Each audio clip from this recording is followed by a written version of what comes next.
Okay, thank you. We are going to move now to the next panelist. Again, this panelist, Mohsen Maloyeri, also is not with us right now, again, due to the visa not being on time. It's only like by probably a couple of days, didn't make it. In his case, is actually is a very important example of the efforts that's happening right now in Iran in the infrastructure ecosystem around the startups. They're gathering and the very strong trend that has happened past couple of years for the young educated population there that would like to do and get together on startups. One of the videos you saw earlier, which you saw in many different cities, the entrepreneur getting together is actually the result of the work that Mohsen Maloyeri and his companies have done. And he has done work both on the investment on the companies and also making many of the entrepreneurship gatherings in Iran. We have, again, a message from him that we'd like to hear right now. Hello everyone, I apologize for not being able to make it there, but believe me, my heart is there with you, and I really wish I had the chance to meet every one of you in person. I have to thank the organizing committee for putting up this amazing event, which I believe is going to play an important role to create that bridge which can connect entrepreneurs, Iranian entrepreneurs around the world, with the ones back in Iran. I would like to talk about the last 2 years and what has happened to Iranian startup ecosystem. When we look at the startup ecosystem 2 years ago in Iran, there was basically nothing much about the startups. Even the startup word was not something that being adopted by people in the country. 2 years ago, the first startup weekend event in September, I'm not sure which day was this, but in September 2 years ago, the first startup weekend event was organized in Iran, where more than 120 people showed up in that event.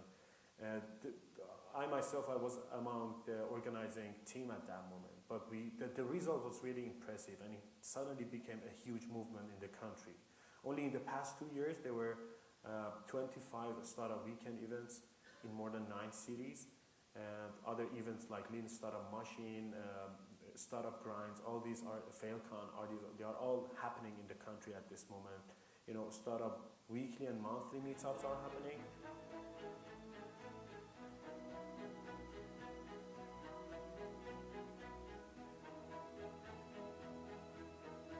On the other hand, you see that venture capitals are now stepping into the market.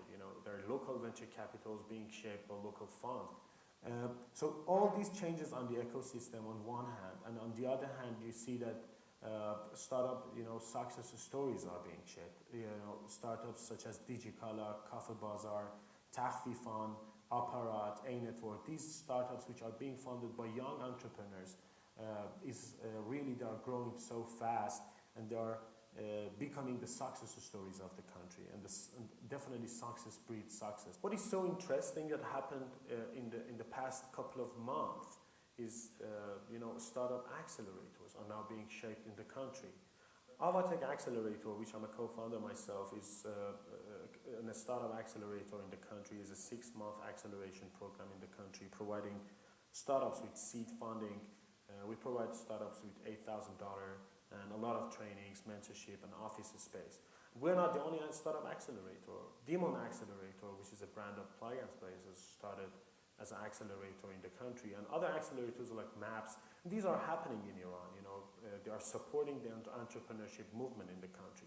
All these incidents are affecting the way startups being shaped in the country. But one thing is missing here that can really work as a catalyzer to the growth of a startup ecosystem in the country, and that is basically mentorship.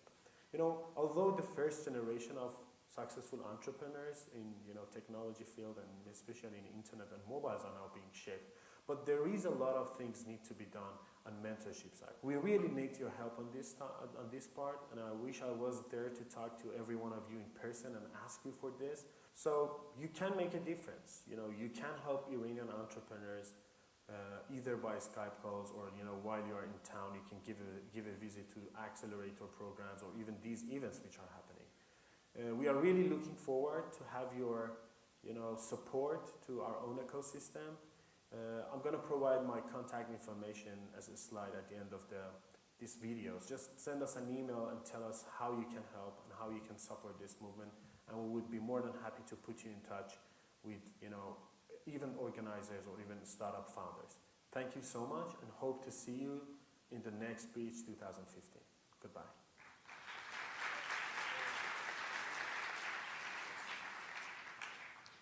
So the next panelist we have is Farshad Noshadi, and then the interesting thing about his background and experience is his life is a kind of bridge, because he's playing both roles, both inside Iran and also outside. He's one of the level 29 mentors in London, and at the same time he's the VP of strategy at Salman Bank. Salman Bank is one of the largest banks in Iran, definitely the most advanced bank in the sense of technology, and Farshad had a significant role in making that happen. So, Farshad, please.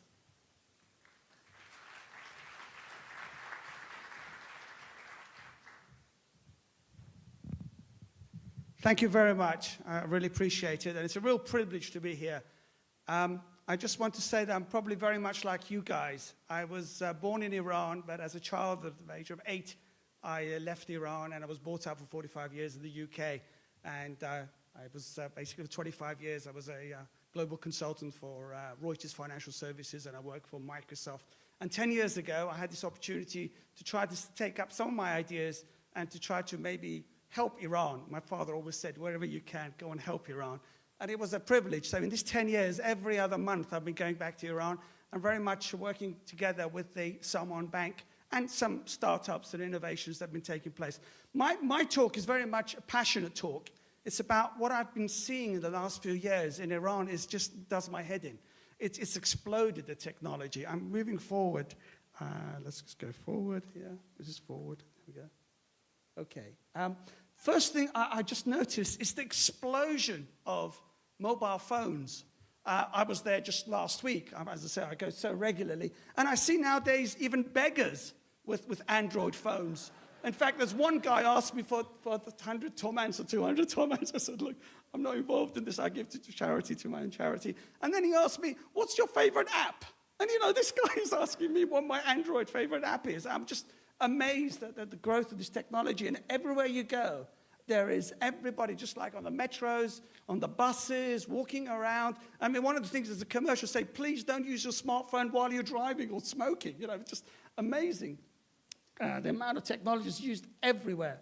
I do a lot of talks in the Gulf, in Dubai, and in some Arabic countries, and about innovation and technology in Iran that I've seen. And a lot of my colleagues in Saudi Arabia and in the UAE are astonished to actually realize how much technology has grown in the last few years.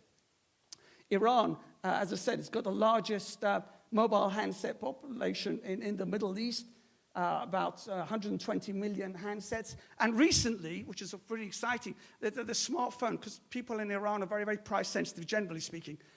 Okay, I need to move. And now they're coming around 200,000, 150,000 tomans. So that means now everybody can now get a smartphone. I feel right now in Iran, we're at a really pivotal point here. It's a tremendous time for investment. Moving forward, let's move forward. There we go. And recently, as of last week or so, now hands-free 3G and 4G is now available to almost everybody. Before Ritel, one of the small networks, had a monopoly on 3G. Now 4G and 3G is now available to the whole of the population. And I think that this is once again pivotal. So things like Uber technology, which is like always on, hundreds of other technologies will now become available, which was not there before. Okay, moving forward. I was just, last week, as I said, in Tehran, something that I'm just so amazed. This is homegrown technology. Due to sanctions, you see a lot of technologies that maybe in the Saudi Arabia or the UAE, they can just buy technology from the West. In Iran, it's homegrown. These are highly intelligent people. We develop it ourselves. And I'm now seeing, for example, one of the most sophisticated integrated transportation, which I'm proud to say, in Tehran right now. You buy these electronic tickets. It's all NFC-based technology. And now you can then use one NFC to get into all the metros, to get on all the buses and the parking. One universal integrated card, which I think is absolutely brilliant. Just show you what technology is becoming available moving forward. Some of the latest figures I see in Iran right now. Did you know that we have 33,000 ATMs? 4 or 5 years ago, we had hardly anything. Now we've now got debit cards, 280 million debit cards, which Salman Bank has got a significant part of that market, which I'm very proud of.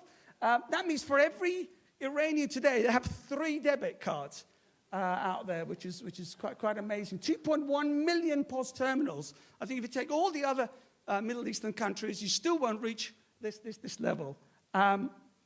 Okay, moving forward. I'd just like to show you, in the last about 10 years, we've worked tremendously, and I've tried to influence the board by putting the latest technology innovation in my bank, which is the Salman Bank. We were one of the first people to bring internet banking. We were one of the first banks.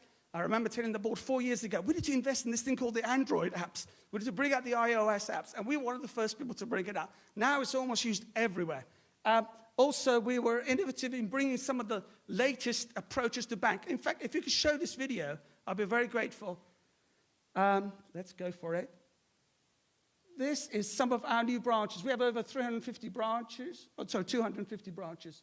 I don't know what's happened to sound. Okay, we try to create now, I think this is as good as anything you get at the Bank of America or Citicorp or Manhattan, a really nice, clean, we will welcome you, give you a cup of tea. Khosh aamadi to Bank Sama, we're working together with you. We direct people to internet services, provide one-to-one connection. So there should be a lovely sound in the background, this happy guy. We also got VIP services. Oh, great. I'm really proud that we have innovated, and there are a lot of other banks that are copying. Yeah, no, we can do it as good as anyone. I particularly like, which I feel fantastic, in every new bank or something, we have a children-friendly area, so your kids can come play while you can do your online transactions or advise properly. Also, online payment is exploded now. You can actually put your bill payments directly onto our laser ATMs, and it will automatically pay you online or through the mobile services.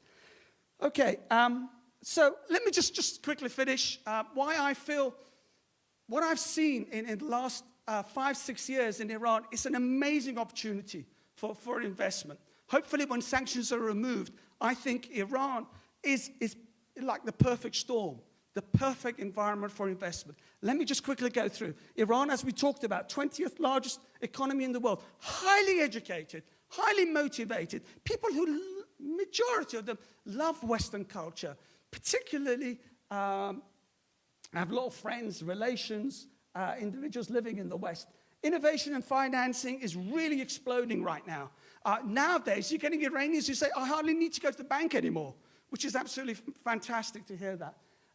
The Iranian currency has plummeted a fair bit, so that means your every dollar now buys tremendous assets. I remember I was one of the judges of the Tehran startup, and there was like 50 companies, and the best and the winning company, the winning prize was $10,000, and they were just so happy for $10,000. That means that you can actually, I mean, startups in the Silicon Valley, you know, they expect 100,000, 200,000, 500,000. People are just so hungry, so talented, and I think the opportunities are tremendous to be able to support these people. I think, just to finish up, this makes Iran a fantastic, ideal environment for investment. I'm also part of Mohsen, talked about the startup, the Avotech, the Sarava, and also some of our finance and technology that's really becoming available in Iran, particularly the new government's working very much about e-government. So the opportunities are fantastic. I'm Farshan Nashad, I'm being hassled here, so please keep quiet, shut up. I will finish off here.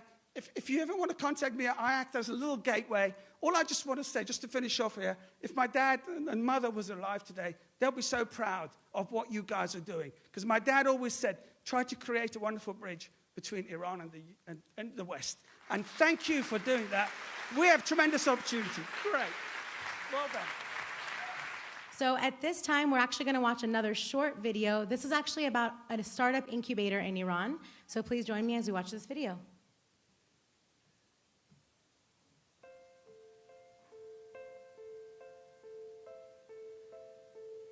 MAPS is the first private sector incubator and acceleration center for technology companies in Iran. MAPS has been formed in the basement in an old house in Tehran and has been successful in attracting 2 companies to the center so far. Both companies started with 2 founders, and now they have more than 20 engineers who are working on innovative products and solutions for the global market.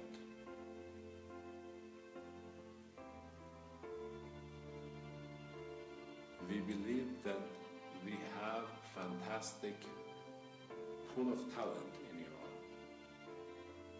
We believe that this pool of talent needs to be supported in its entrepreneurial aspirations and development. We believe that with the help of our advisors, our mentors, and our coaches, we will be able to identify and support and mentor young entrepreneurs with global ideas.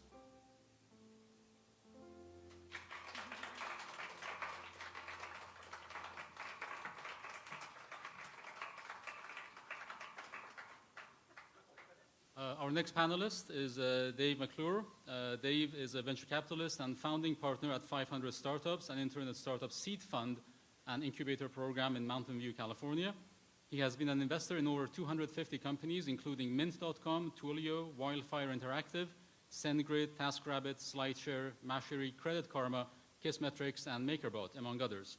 Dave has been geeking out in Silicon Valley for over 20 years and has worked with companies such as PayPal, Founders Fund, Facebook, LinkedIn, Simply Hired, O'Reilly Media, Intel, and Microsoft.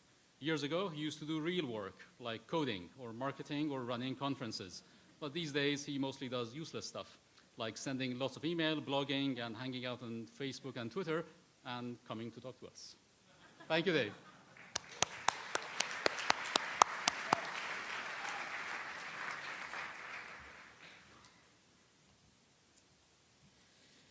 So this is a little weird. Cameron invited me to come and speak here, so thank you. But I'm not sure I'm really that experienced on the Iranian or Persian entrepreneur market. I'm reminded of, how many of you are fans of Sesame Street? You ever heard of one of these things are not like the other? So if you look at all the panelists and the names, mine's the one that's written in kind of white guy.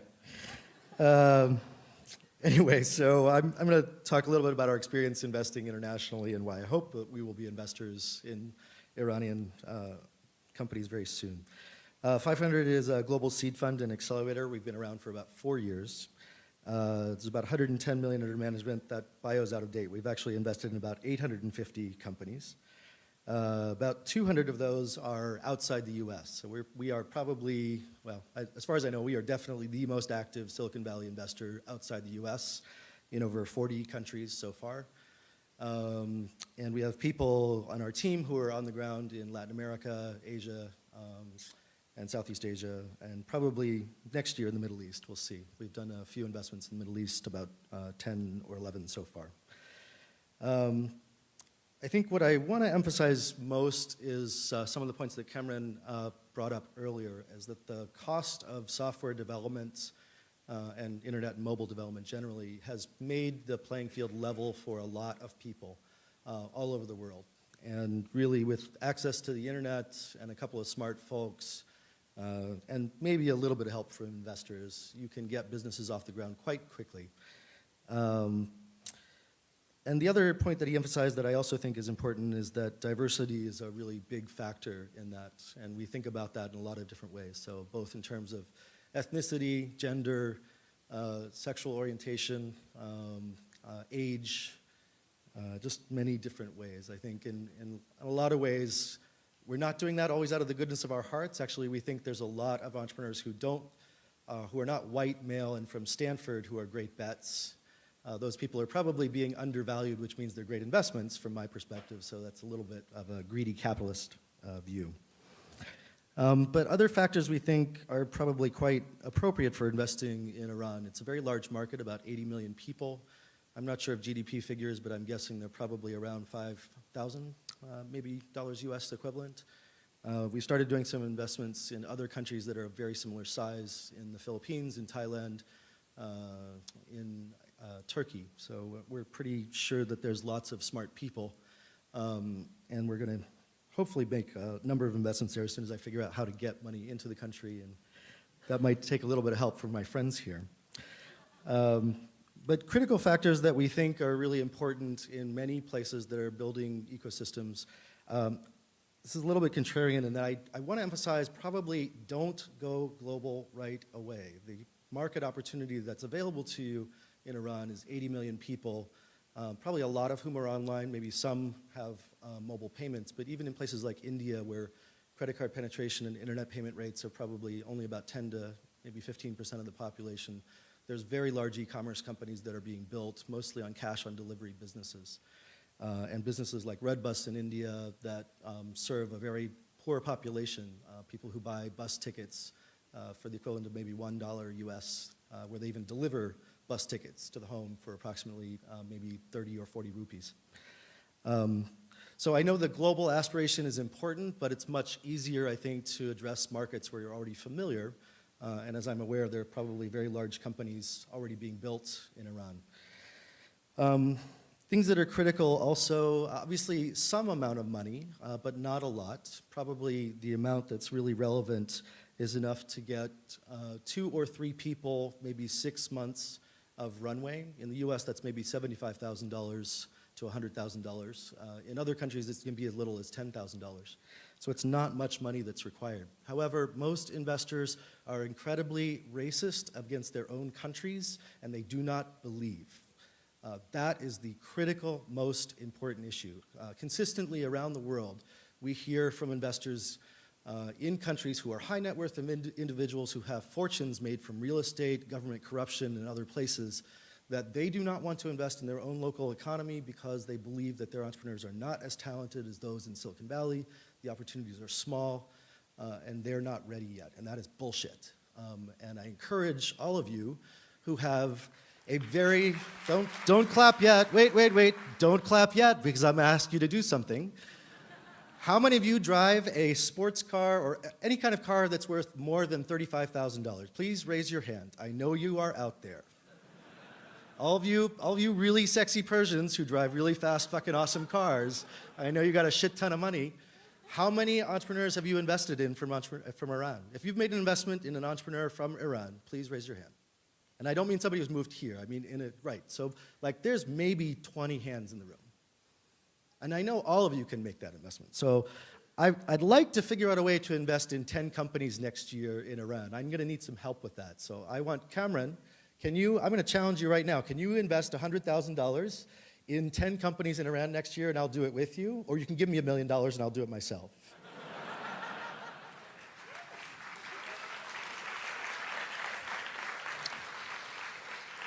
But this is not going to happen just because 1 or 2 people make that investment. And I'm focusing specifically on the investor side because that's very critical. In Silicon Valley, we have the luxury of having a lot of people with money who are very comfortable making investments. I was fortunate to be at PayPal in some of the really great times. I only made maybe $500,000 to $1 million there, but I put $300,000 into about 13 companies in aggregate over the next 4 years, about $25,000 per company. Now that may be more than some of you can do, but certainly on platforms like AngelList and using syndicates, it's quite easy to make $5,000 to $10,000 investments.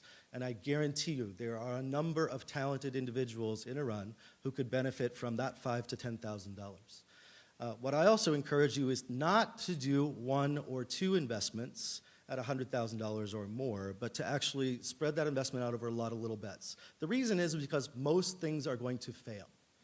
And this is why a lot of initial investors who are very experienced business people start out investing in technology companies and get disillusioned quite quickly. They'll put $100,000, $500,000, even $1 million into 1 or 2 startups, both of which will fail, right? And then they think, oh, this is all bullshit and it's not really working. And the realization is that probably only 10 to 15%, if you're good, of those companies are going to have material exits or material returns that might be measured at 10x or better. And that's what's actually required to get a lot of these things off the ground.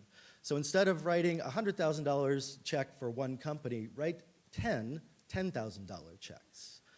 Do that over a period of time so you get used to understanding what's going on, but there's plenty of folks here who can help make those informed investments, and I'm hoping to learn from them. Critical factors are really around money, mentorship, and talent. There's plenty of talent. The money isn't that big a deal. Mentorship, there might be a little bit of challenges because there's maybe only 1 or 2 generations of entrepreneurs in Iran who have gotten started, and many of them are here. So it's going to require that some of those folks go back and put money to work in Iran. The critical amounts are probably, again, in very small numbers. $25,000, maybe up to $1 million, are the amount of money that's really required to get a lot of these businesses off the ground.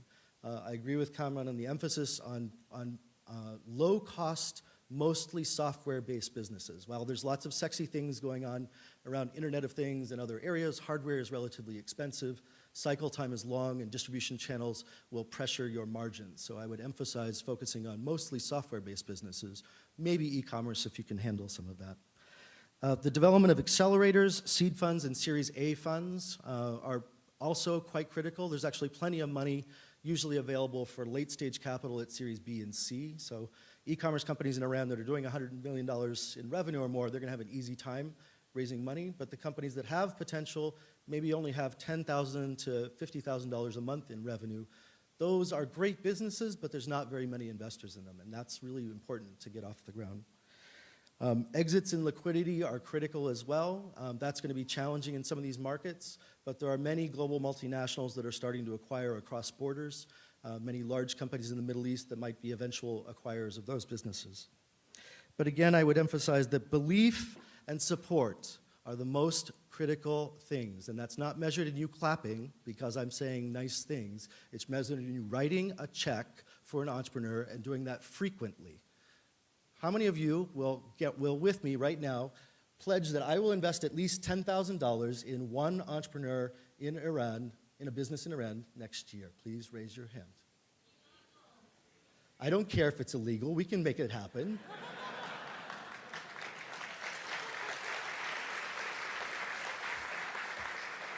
There's lots of things that people do that are illegal.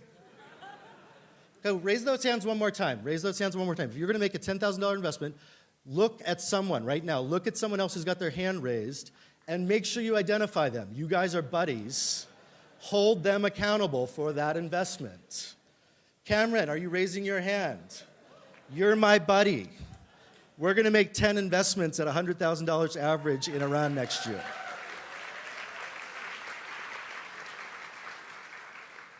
All right, thank you for the opportunity to let a white guy from West Virginia talk at a panel on Iran. We're now going to watch another short video that's giving an insight into Iran's startups. So join me in watching this video, and we'll then move on to our panel.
Wow.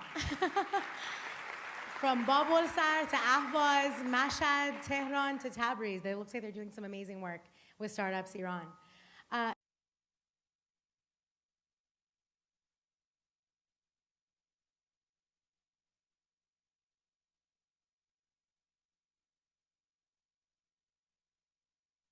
So we will move right along to our next keynote, which is initiating and sustaining innovative IT companies in Iran. I'd like to welcome Mr. Mahmoud Nazari, founder and president of System Group Company, to the stage. Thank you.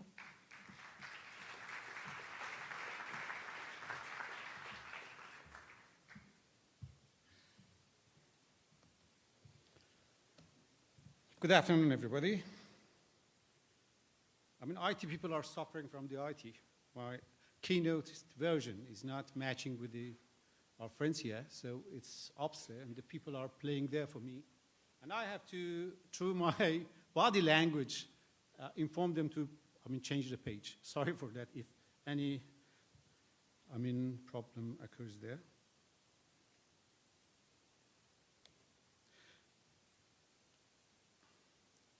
Okay. Oh, yeah, thank you.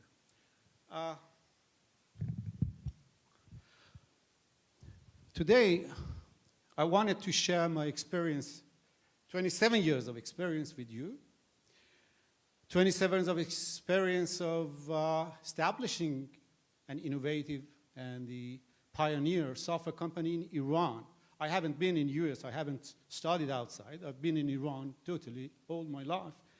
So, and then I suppose this example, story of System Group would help you to think it is possible that we establish a huge company in Iran, even though there is sanction, even though there are a lot of barriers. To be frank with you, I haven't been a good speaker, or lecturer outside Iran to speak in English, but I'm trying my best to come up with the ideas, and I hope I can express myself clearly and others can understand what I'm talking about. I will start with the days we decided to establish the company, and then I will compare it with where we're standing now. I'm quite sure that the entrepreneurs since early morning here, they presented their story and that they describe everything. They are young, they are talented, they are studied outside Iran, and the story is completely different. Mine is completely different. We started when PCs was introduced to the market. I do remember IBM, put 80 and XT, if the people, because of their age, they can remember. They started at 8088 and the 820, 88, I think, 80 and XT, and then NCR, which I'm not sure if the company still exists, introduced DM5, Decision Mate 5. And then I'll go after, introducing the days, we started the days, where we're standing now, I will go to, okay, a company after 27 years of activity would face with the question, okay, co-founders, the people who founded the company, where they are and what they are doing in the current, company, because the managers are all new generation managers and we are aged guys. We don't know what to do. That's a question that I'll open with you, and I hope that it helps. Too many bottles.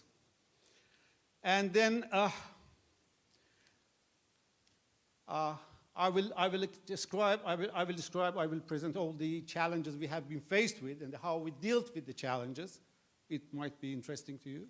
And lastly, I will finish my talk with a few suggestions to the conference today.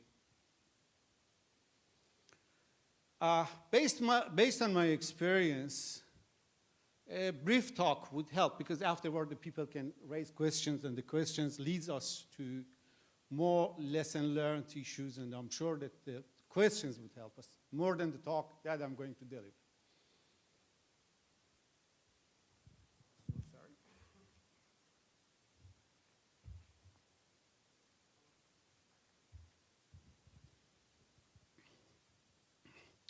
The days we started the company, our main goal was utilizing PCs for business software solutions for the market, for mid to large scale companies.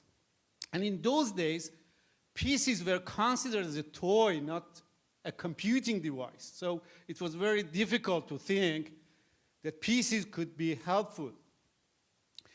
We had two barriers from two different angles. One was large corporations. They didn't believe to PCs. And the other one was mid-sized company. They used to work manually. They didn't believe in computer and software.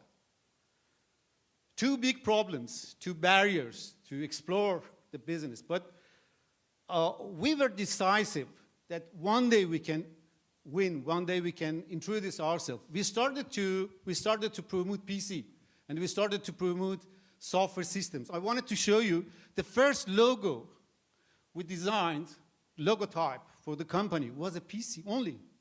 We wanted to show the people that PCs are very important and they will play a huge role in your life. Of course, we changed our next generation of a logo, went to cooperation. I mean, a metaphor of link in a chain. And lastly, the latest logo stands for SG. I wanted to ask my friends not to push the button. I don't want to show the remaining slides now. When we started the company, we knew that it's a tough job to start a company in Iran in software, while the mainframe computer people, they didn't believe in us. And the market was not familiar with the PC and working with software systems. Our co-founders, I mean, two friends of mine and me, we didn't have enough money to invest and to start the company. It was very simple. If I tell you, it would be funny for you. Our initial capital was $50, 50 US dollars. Of course, converting with the current rate of, exchange, but again, you assume it's 50,000. Well, we didn't have enough money for even the initial capital. But now, last year, our shareholders enjoyed a $10 million dividend. And now we have the lion's share of the market in business software solutions in Iran. We are 1,100 associates working together. And countrywide, we are providing service to all parts in Iran and provinces. Now I wanted to show you a trend of our growth. We exponentially had a huge growth, and all the people from Iran and all the people, thanks to Yahya and the others, Sharif students, management, faculties, all they know System Group, not because of a software company, because of a pioneer in entrepreneurial activities. I will show you the trend of our activities, which please, now push the button, please. This is our growth. And I will show you more. Would you please, one by one? I wanted only because of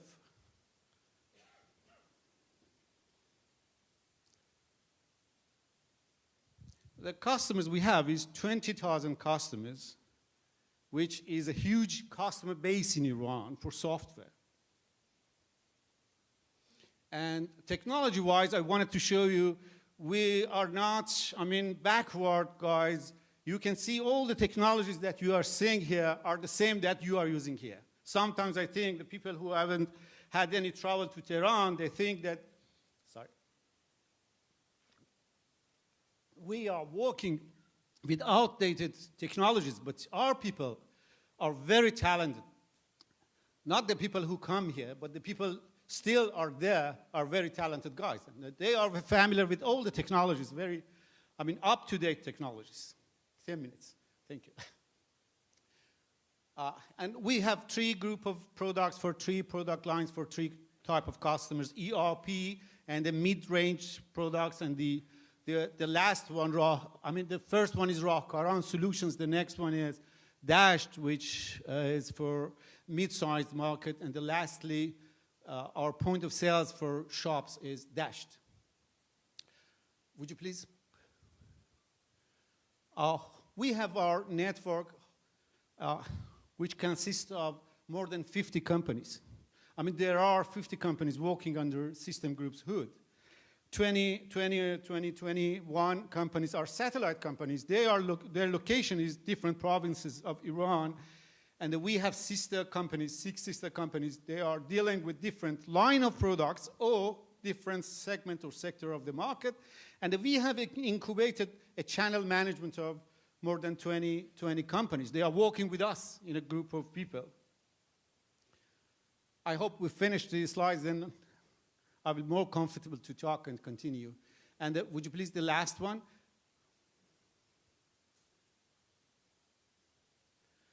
As you see that the majority of the people are located in Tehran because all the headquarters and all the companies, I mean, very active companies, they are in Tehran.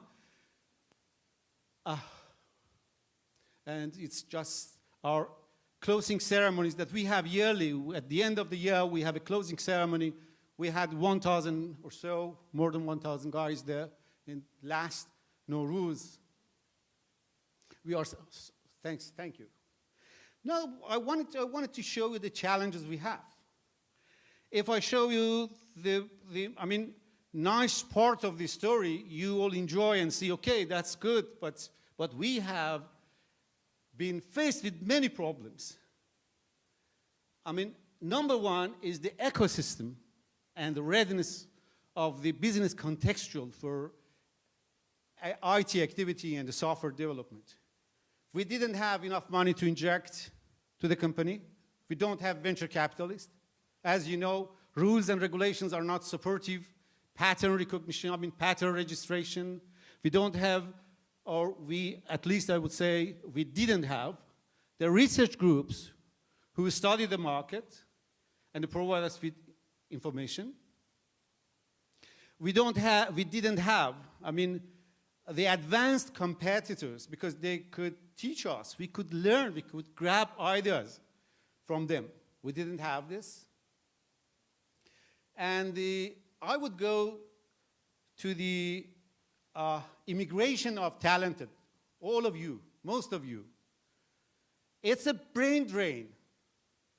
To be frank with you, it bothers a lot. It bothers us because when you are running a software company in Iran and you see your best of best are moving out, for instance, in this, on the audience, I have about 10 people left System Group and they are here.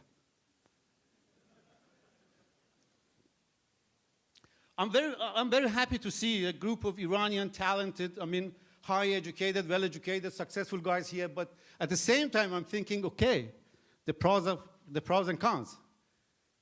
They left us and now they're here. And I would go to the sanction. I don't know how sanction is restricted about the old industries, but I would say in IT it's killing us because we cannot buy the software license officially. We cannot get the service. This is one point of, the first angle. The second angle is we cannot go beyond the borders. Even in the region, we cannot go and sell our products or cooperate with them. Even though, the flip side of the coin.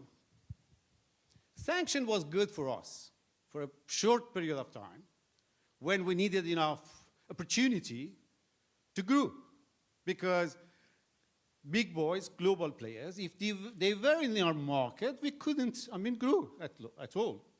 But again, now, we would like to be connected. We are thinking now, we are limited, we cannot grow more than this. Then we need to be connected, but there is no opportunity for us. I'm here, thanks to my friends. I have met with a lot of friends. They all are they are behaving with us very respectfully. They meet, but only greet. But we don't know when we can start the real transaction. of not only business, but educational also we need. We do need to have this connectivity between ours and yours. The capital market. My friend, Dr. Qasemzadeh, elaborated on their stock growth, so and so. But yeah, that's one of the angles that we can see the market. But from a different angle, Iranian stock market, I mean Tehran's stock market, is a good market. But there is no connection between IT and the traditional capital and investment. Because the people are not familiar, because from a different angle, because IT is not so, profitable for them. Lack of injection of the money to this industry. Again, it's, a chain reaction. That doesn't allow it to grow fast. So again, we have the problem that the people are not interested to invest in IT markets. How we could tackle the problems, how we dealt with the problems. We mainly focused on HR issues. We started to give or provide our people, as I mentioned, some of them are here, with stock option. Our rules and regulations didn't allow us, or at least didn't support us to do this. Even now, the rules and regulation doesn't support us to give, a bundle of stock option to our people, but we are doing that. And we started to educate our people. We established an educational institute to teach our people. And usually we have running classes for managerial, technical, organizational behaviors, whatever would be essential for us. All the time, we had a continual educational programs for our people.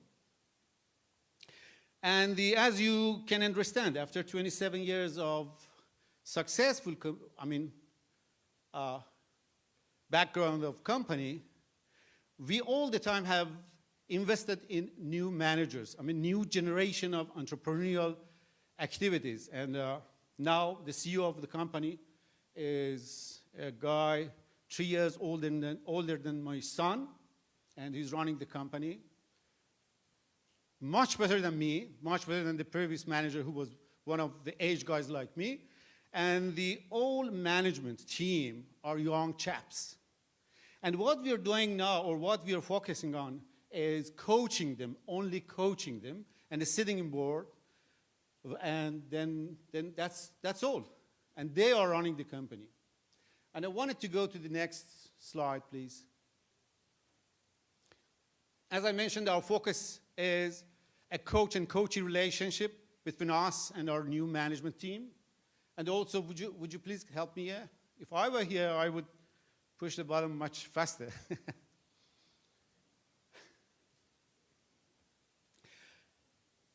Since morning, you talked to the people. The talks were about the young guys. They were good entrepreneurs, but sustainability is the problem for new innovative companies.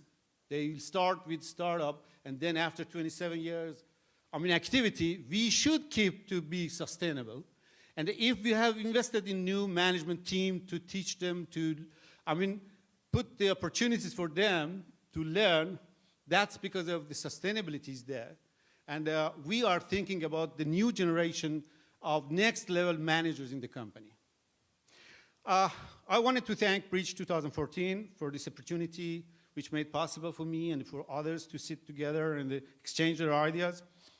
And I have 2 suggestions for the conference. Today the conference is, this evening, will end up. But it was 2003 I was here for an award-winning Silicon Iran. It is more than 11 years ago that I've been here. Now I'm thinking about next 11 years or next 2 years, I'm not sure, but I hope this conference won't stop on the stage. You can form work groups, and we can work together and work on protocol settings if the sanction was lifted. sometimes I think, all the people, they think, if the sanction was lifted, everything is okay. But it is not like that. We need to set up the protocols. We need to think together. We need to talk together. And then afterward, we can understand which barriers we have. So I would like to suggest the valuable efforts that they have done to arrange this conference, but they can continue. And I'm sure that we can be of any help. We are more than happy. And then we can exchange some people of us and send them here, and vice versa. You can send some of your guys to Tehran. And hopefully next Bridge 2015 or 16 would be run in Tehran. Thank you very much.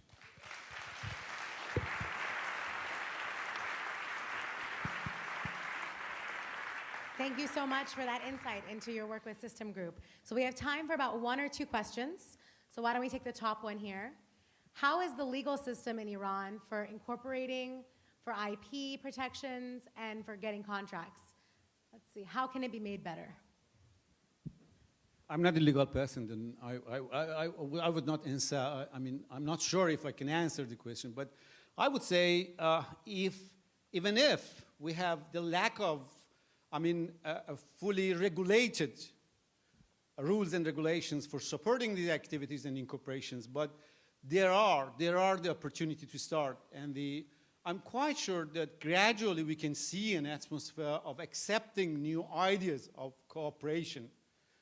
If anybody in the US had many worries to understand, is it legitimate to work with Iran or not? It's because of sanction. But in Iran, if you can work from your point of view, the people are ready. And I'm not sure if the regulation is certainly supporting, but it is not against of any incorporation, as far as I understood.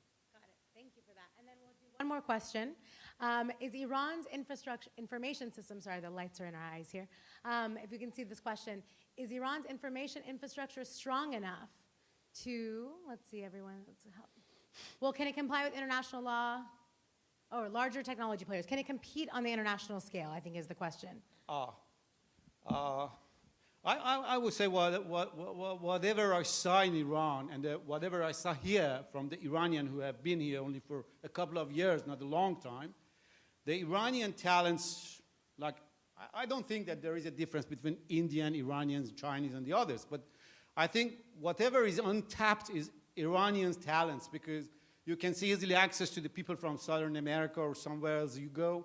You easily understand how skilled they are or which skills they have. But in Iran, unfortunately, the problem is it is fully covered and people don't get this, sense and how talented they are. And I'm quite sure, my people at System Group is one of the samples we have. And I have met with a lot of groups, very talented guy, updated guy, self-motivated guy, and I think the world can count on the Iranian people, Iranian talented guys.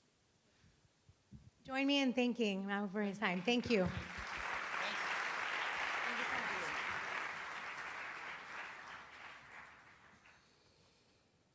Okay, so the next gentleman is a professor here, Hamid Godusi. Hamid is an assistant professor of finance at the Howe School of Technology Management, Stevens Institute of Technology, and a member of Board of Directors, International Association of Iranian Managers. So without further ado, let's welcome Hamid.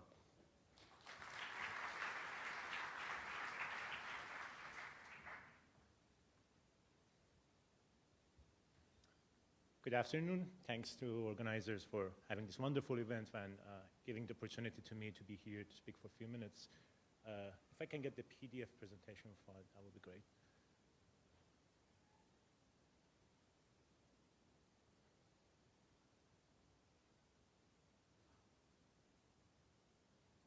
All right, thanks. So my talk is focused on entrepreneurial finance, since the panel is about the ecosystem of VC and entrepreneurial startups in Iran. I thought I focus on the financing part to set stage for further discussions and try to highlight a few components of the existing systems and the challenges ahead.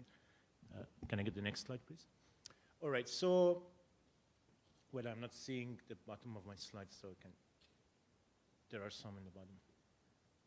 Okay, so just to give you an overview of what do we have there, because from outside we may think, okay, there is no basically VC and entrepreneurial finance system there, but as someone who has been working with Iranian entrepreneurs since 2000, almost the early stages of when the concept came to the country, we already have a couple of layers of entrepreneurial financing mechanisms. The biggest and the oldest one is the government sponsors ones. I did a back of envelope calculations. The promise for this year's budget is exceeding $500 million, which is a sizable amount, comparing that the VC capital in the US is around $30 billion a year. For a country like Iran, it's a huge amount of money. The question would be the right allocation to the people who need it. Historically, the government-sponsored initiatives provided money in terms of the debt financing. So we have a network of provincial technology parks who have the funds to give. We have the Elites Foundation who gives financing to startups, and then a few other specialized ones like the Electronics Fund, etc. They used to use the debt financing mechanism. Recently, they have moved towards the equity financing. For instance, the Sharif VC, which is, thank you, affiliated with Sharif University, they are now using the equity financing mechanism. So that they are the major players. Unfortunately, they are usually run by government bureaucrats rather than like experienced entrepreneurs. The second layer are the commercial VCs, which are just emerging in the country. The first types are the strategic VCs. The example would be Shenasa, run by Dr. Jamal Mardi, affiliated with FANUP Group. And the financial VCs, which are coming to the play, I think the one run by Mr. Noshadiv, affiliated with Saman Bank, Avatek, would be another example. These are in their early stages. And the banking system is the last resort, but you need a lot of heavy secure mortgage for getting loan from them. And what we don't see there are angels. It's almost an absent component in the current system. We have a set of challenges. It seems to me the biggest one is the valuation. Basically, the art of valuation requires a lot of experience. It requires seasoned entrepreneurs, and we don't have these people placed there. So that's the biggest conflict point between VCs and entrepreneurs in terms of the right value of the company and the right way of dividing the shares. In terms of VC skills, I think we are lacking the mentoring and advising capacity in existing VCs because you need, as I said, experienced entrepreneurs sitting in VCs, and we don't have this component there. For growth capital, we don't have any entity yet there. So we don't have private equity firms who can come after VCs and try to take firms there. I don't remember any VC-backed firm going IPO to Iran, so we don't have this part of experience. The legal structure for PE and /VC is non-existent, so it's hard to establish an investment firm as specialized as PE and VC and then attract money from asset management firms. And then the problem with the exit strategies, there is almost no private placement mechanism, so you cannot sell your VC-sponsored startup to another PE. Usually they have to continue with the business. The only two examples of successful IPOs were Dr. Qasemzadeh and Mr. Nazari's firms. These are the only one I remember that they went through the stage and finally investors could cash out through taking them to IPO. And then the bankruptcy procedure is very painful. We don't have the specialized court when the firm goes to bankruptcy. We don't have the economic-minded judges who can help transferring ownership from bankrupt one to one. And the other list, but these are, I think, the prime challenges which probably we can help as people who have seen the play here. And let me just spend 30 seconds on introducing our bridge. So we are in the International Association of Iranian Managers. We are trying to work as a bridge. We are trying to organize talks and workshops for people who have the experience outside of Iran and they want to share it with people there. Since the starting in 2005, we have organized around 200 lectures and workshops. And now we have a new initiative. We call it One Trip, One Seminar initiative. It's that if you are going to Iran, if you are working on business and economy, please go to IAIM. If you are working on science, technology, and engineering, please go to NODIF. There is a form. Just introduce yourself, and then we will find you the right institution, the right type of audience, and then we'll organize the rest of it for you. And we might be able to finance a little bit of your event trip. You could reimburse part of your expenses. So hopefully, this initiative can help us overcome a few of these challenges through the knowledge transfer to the country. Thank you so much.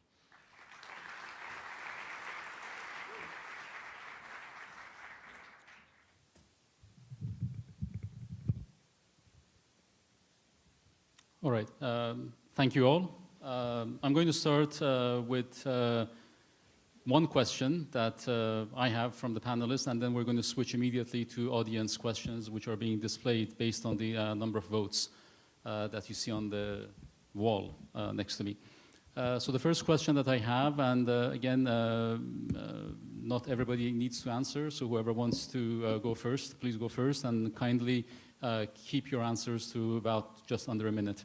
The question is, if you could time travel back to the day one of your startup and have a few minutes with your former self to communicate any lessons that you've acquired with the intention of saving yourself a ton of mistakes and headache and heartache, what advice would you give yourself? So before I choose a victim, I need a volunteer. I volunteer Dave too. Let's see. I would probably say find someone with an experienced Rolodex who's done fundraising before. That was probably my biggest challenge. The other one I would say would be go faster. Actually, surprisingly, a lot of the things we thought were going to be hard weren't that hard. And looking backwards, I don't think we were as ambitious enough as we could have been. Now that we're doing 250, 300 investments a year, I'm realizing we probably could have started doing that faster sooner. But probably find someone experienced in the industry to help with fundraising. By the way, we're publicly fundraising and we filed general solicitation. So I can now say that. So if you guys got money, give it to me. I'm going to make you some. Other takers? Yossi?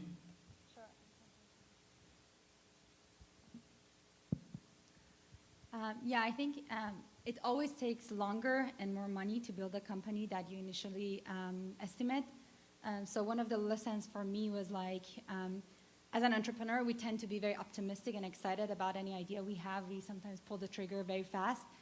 It's really important to take a step back and make sure you talk with entrepreneurs, people who have done that before, but also consider that it's always harder than you expect. So go very prepared. And be very resilient and don't take any no as an answer. But just always be very prepared that it's a tough journey and you have to fight it. Nargis, maybe? I think I had a slide after, but there are many things. I think you should accept that you're going to make tons of mistakes in every step because if it has been done before, it was not called a new startup. So you should be forgiving to yourself and stay very positive. Try to have a balanced life, I would say. That will help, if possible. I think that helps because it's like a marathon, as they were saying. Very good. Arad or Shahab? Sure. So I agree. Go faster is probably the first thing I would say. I think the most important thing to do is just not waste any time. I'm probably very good at wasting time. Even when day one for me, this company was June. I got into Y Combinator, and I still had to go to Iran, Argentina, so I kind of took a few days off and went to the game in Brazil. But I look back, and I kind of wasted June, I would say, especially for Y Combinator that culminates in August. And I just should have gone faster. And the same thing with my last company. The first bit of time, we tried to make everything perfect. Go faster, get something out there, iterate on it, learn from your customers. That's the most important thing to do because if you don't learn from your customers, you're going to not go there. So, Shahab? Again, the question was if you could go back in time, what advice would you give yourself to save yourself a lot of headache? I believe that supporting the startups is like the marriage, and before the marriage, they should calculate all of the cost and benefits. And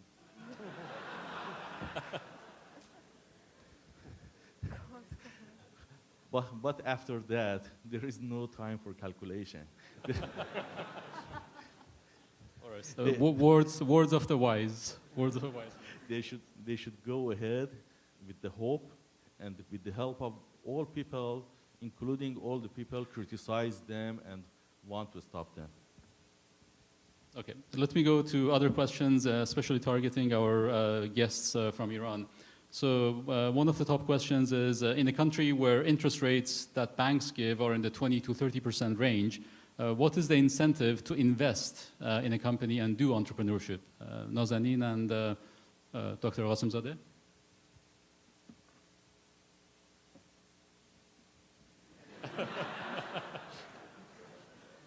Okay, if you look at it, if you look at it just from interest rate. Microphone closer to, please. Then economic wise, it might not be wise to make this decision. But all of us, I mean entrepreneurs, have visions. It cannot be translated into numbers, into interest rates. So the first thing that entrepreneurs care more about is their vision. They want it to happen, and no matter how, no matter what.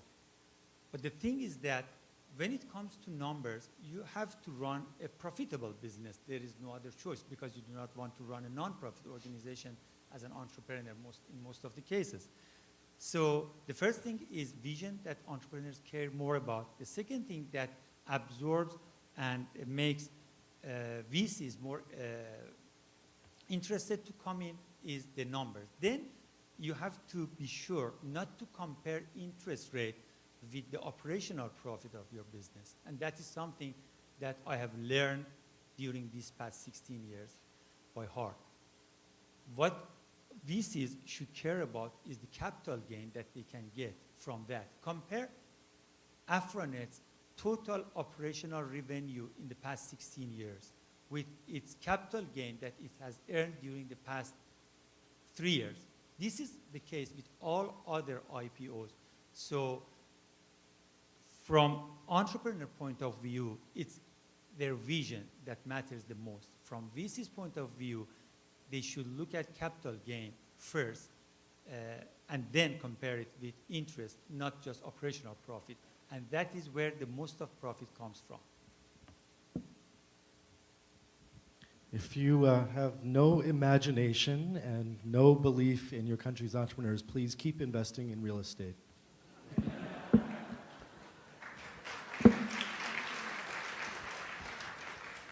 Well, actually, this question that you have asked is a question that I come along a lot in Iran. I mean, either they invest in gold coins or properties. I mean, that is what they said. But a startup is the short-term firm or a company that you want to expect the same thing. Maybe if you invest in property, obviously next year you will earn more money. But if you invest in a startup, in an IT e-commerce, as has been seen in the world, you know, in the couple of years, it comes back with much more amount of money and knowledge, and basically the organization that you've made in terms of knowledge and the users and the capability that the company can have to grow any sort of business model inside it. So I think we should look at it long term. In a short term, obviously, I mean, I don't have an answer for that one, but in the long term, obviously, it is much more profitable for whoever invests in an IT company, as we have an example in Iran already as well. I would like to add a point here. I think even in Silicon Valley and in the United States, a lot of VCs are actually losing money investing in startups. So a lot of us who want to try to go back to Iran and invest in entrepreneurs, I think the mentality should be that not the direct return on investment, and every dollar you put, you get 20 times return. The mission should be to build the ecosystem, to help the economic growth and cultivate the entrepreneurship culture, because the reality is, as a venture capital or as an angel investor, you will lose money. Most of the time they're making money. So I think we should be careful about that. I just want to challenge that a little bit. I mean, I agree with you, real estate investment, if you're making one investment, you're more likely to make money. But there's tremendous volatility in the real estate investment, and there's been real estate bubbles and spikes in emerging markets all over the world. So it may look like you're going to make a lot of money in Chinese real estate, but you may lose a lot of money as well. If you take a portfolio approach to startups and get in early, and right now you can get in early in Iran, you may have the opportunity to invest in some of the best entrepreneurs in the region, and 3 of those 20 may return 1,000x. Let me ask a question from Babak. Babak, you're a VP at Amazon. So suppose tomorrow sanctions were lifted. where do you see the role of large US companies, Google, Amazon, Microsoft, in terms of fostering entrepreneurship and not just selling stuff in a future Iran? So actually, specifically about Amazon, so one of the things that Iran is Amazon Web Services is a huge cloud infrastructure, which has enabled a lot of entrepreneurs actually in this crowd to start companies very quickly. So that really, some of the frictionless startup companies that we've talked about really comes from these infrastructure companies like AWS that really allow you to have a really good idea and just have a credit card and start a global business overnight, because you don't have to buy servers, you don't have to buy memory, you just go for it. And if there is no sanctions, AWS most certainly will be in Iran actually supporting Iranian entrepreneurs. I have no doubts about that. It's very, very easy for us, if there is no sanction, to be present on the ground almost instantly. I have one more question. This is, again, just it's an interesting question for Mr. Daneshvar. The question was, what's the biggest challenge of importing and localizing an international business model in Iran? Well, going back to 3 years ago, basically everything was a challenge. I remember we had a payment gateway from a very famous private bank. I'm not going to name it. And then we were just working. Like one day I woke up, I saw orders are not getting through, and I just called them up, and I was just like, what's wrong? And they said, well, we checked in our legal system. We don't have any rule for this kind of business model, so we blocked you. And I was just so, well, I mean, what am I supposed to do now? And then I just got a car, I went there, I basically put all these financial guarantees, they opened the payment gateway. There were so many issues in terms of payment, in terms of logistics, at the Maidun Act time, and even the time we started Takhfif Fund, but nowadays things are changing a lot, and people are gaining trust. There are various programs on national TV about introducing websites, e-commerce, trying to promote the culture of buying online. So, and I've seen like over 100% growth of Takhfif Fund in 3 years. It really shows us, we have grown organically, so we earn money, we put into marketing, not that much, I have to say. We were the best entrepreneurs of that year, so we got lots of free PR on TV and radio, but it really shows people are ready there to trust your company and use the online. And the challenges are going away, but still there are lots of things. But the main thing I think is trust, which is people as well as the business owners and the merchants and the companies are gaining that to use the online service. All right, I think this addresses another question we had about the robust payment system being required for an internet economy as well. In the interest of time, I wish to thank all of our panelists for coming here, and I think lunch is being served next. We are so proud of all of them. Please give them a big hand and thank them, of course.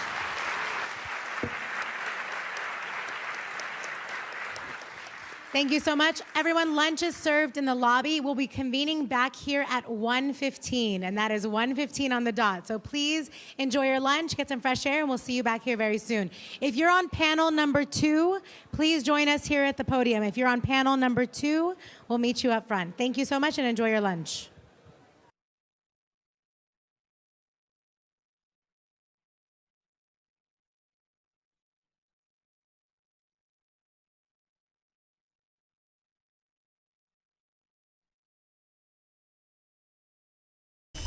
پارک فناوری پردیس، بهشت فناوری منطقه.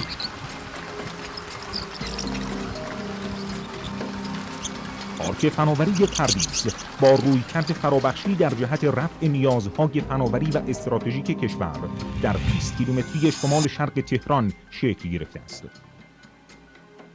مأموریت اصلی پارک کمک به پیشرفت کشور با رویکرد پیشرفت درونزای فناوری از طریق تشویق و حمایت شرکت‌های فناور برای توسعه فناوری و حضور در بازار جهانی است. استاندارد اروپا رو داریم از سال 81 و از همون سالها هم شروع کردیم به صادرات و به کشورهای مختلفی. دستگاه پزشکی الان صادر میشه. در زمینه صادرات هم در کشورهای لبنان و چین در حال فعالیت هستیم که برای انتهای ثبت خودش رو داره. حوزه اصلی فعالیت پارک بر فناوری زیستی و حوزه سلامت، فناوری نانو، فناوری اطلاعات و ارتباطات و مکانیک پیشرفته است. این شرکت با 4 فرآورده اصلی که مورد نیاز بیماران دیالیز، هپاتیت بی، هپاتیت سی و سرطان حدود 510 تا 540 میلیارد تومان در خرید داروها صرفه جویی ارزی برای بیماران داشته باشه. در حال حاضر 140 شرکت دانش بنیان عضو این پارک هستند که بخشی از دستاوردهای آنها عبارتند از تولید بیش از 100 محصول جدید نوآورانه، 4000 میلیارد ریال سرمایه گذاری در پارک که این عدد 11 برابر سرمایه گذاری دولت بوده است، بیش از 10,000 میلیارد ریال فروش محصولات و خدمات دانش بنیان در سال 92، 125 میلیون دلار صادرات به بیش از 38 کشور جهان در 2 سال گذشته، اشتغال بیش از 200 عضو هیئت علمی دانشگاه‌های معتبر کشور، 1100 میلیارد ریال سرمایه گذاری در بخش تحقیق و توسعه و ثبت 20 پتنت داخلی و بین المللی در سال 92.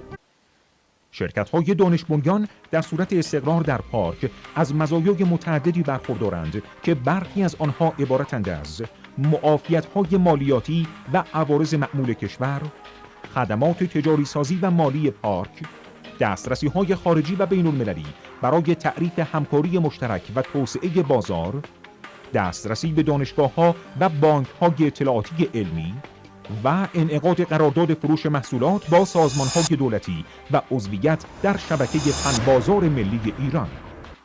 ما در صندوق توسعه فناوری نوین ابزار و خدماتی رو تعریف کردیم که بتونه در اسرع وقت و با کارشناسی دقیق و از اون طرف با اخذ تضامین منعطف و مناسب از این گونه شرکت‌ها منابع رو در اختیار این گونه شرکت‌ها قرار بدیم. پارک فناوری پردیس بر پایه این چشمانداز راهبردی تأسیس شده است که در آینده این نزدیک بتواند به عنوان یک کانون توسعه تکنولوژی پیشرفته جلوه‌های درخشانی از مشارکت در فرایند خیزش و جهش صنعتی ایران اسلامی را به نمایش بگذارد.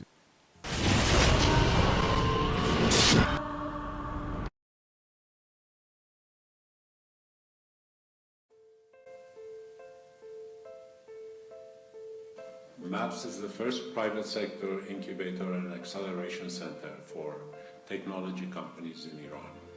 MAPS has been formed in the basement in an old house in Tehran and has been successful in attracting 2 companies to the center so far. Both companies started with 2 founders and now they have more than 20 engineers who are working on innovative products and solutions for the global market.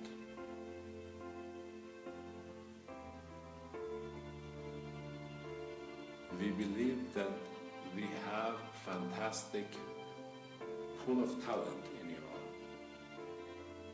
We believe that this pool of talent needs to be supported in its entrepreneurial aspirations and development. We believe that with the help of our advisors, our mentors, and our coaches, we will be able to identify and support and mentor young entrepreneurs with global ideas.